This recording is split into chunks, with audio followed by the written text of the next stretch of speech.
Damn, this nigga got a whole goddamn. He really got a blog. Yeah, man. I like Cody's work. I seen a lot of his work with Foolio. Yeah. And I also recently, speaking of Foolio, I saw you dropped a video with them. Yeah. So I want to talk about that, like how that record come together with Foolio. It's crazy. That's crazy because I was at Thomas Swanson's studio probably like 6-7 months before, probably like 8 months before. And that day I recorded that song, I just left a verse open on it. And I don't really, at the time I wasn't even doing feature. I think Foolio was like my first feature. Yeah. But that day I left a verse open on the song, and probably like 6-7 months later, I ended up running into some other people that ran into some other people, and I ran into Foolio. And put that shit together. That's it. Because I was gonna ask how did the record come up. So you already had that record. Yeah. And the studio session, did he record that in the studio with you? Gotcha. Yeah. What studio did y'all record at? I forget the name of it, but my dude, Drew Rich was the producer that recorded it and whatnot. It was at his studio. Gotcha. And that's in Gainesville as well, right? That's in Gainesville. Yeah. I seen Shout out Drew. I've seen a lot of work. Drew makes beats too, right? Yeah, Drew make beats. Drew make beats and all that. Yeah. Gotcha. And we also had a chance to work with Foolio on a couple of videos. It was dope experiences and shit too. So. Yeah. Fuck with Foolio. Do you currently have artist management? I do. I have a artist consultant. Okay. I fuck with my daughter Strings over here. Feel me? She out here. And Shout out Strings. How'd that connection come? Well, I was real shit. I was on that Easter Super Bowl shit or whatever, or Easter Bowl shit, ain't it? That's what it's called, Easter Bowl. But I was on I was on Instagram, and I fucked around and ran into her page or whatever. Gotcha. And I reached out to her and shit. You were impressed by the catalog? Yeah, absolutely. Yeah, no, I definitely, I fucked with her.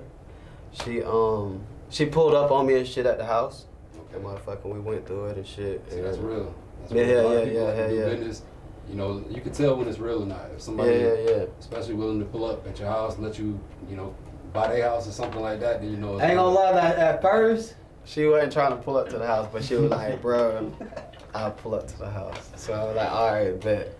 So she pulled up to the house and shit, but it was a good vibe from the beginning, from day one since I met her. So, you know what I mean? We just did the paper, we just did the work and shit, and we here now. That's dope. So being an independent artist, what's the biggest struggle that you can see? Well, I think for every artist, the struggle would be different according to the artist. But for me, I think that, I just want to make music. You know what I'm saying? I just want to make music, and that's all I want to do.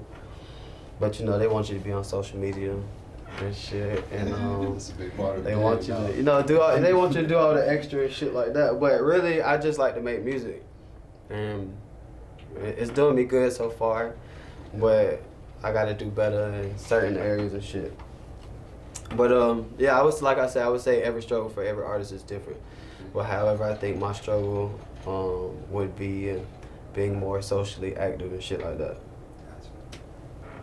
All right, and we spoke on struggle. So what's the biggest blessing being an independent artist? Biggest blessing, really, is just being able to be my own boss. I just do whatever the fuck I want to. Gotcha. I ain't really no pressure. So if I just want to make music, I just make music. So at the end of the day, I just make music for myself. So it's easier that way. So I ain't really no pressure. Ain't really nobody. It's cool like that. I like it like that. Really no expectations. Yeah. You're just making it. On God. You currently have a mixtape streaming on all platforms.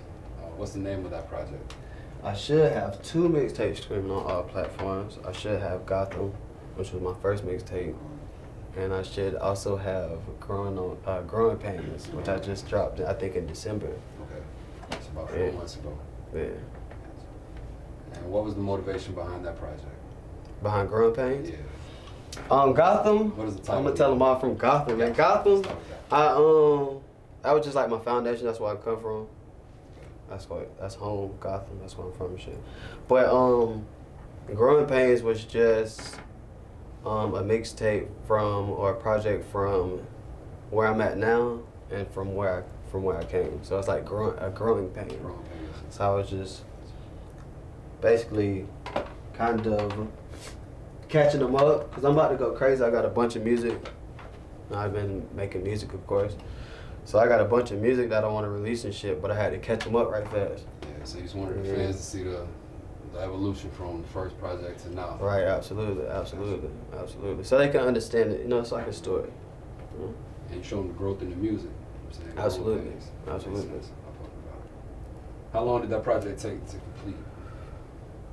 Well, really, I was just making music. So and project my brother, he locked right now. But when my brother was free, really he was just like, bruh, you gotta catch up because I had some music. I got some music that I'm about to release now that I don't release then, that I wanted to release then.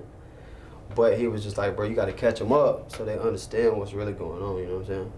So we just went through and picked the ones that we thought was good music or whatever, and we put it together.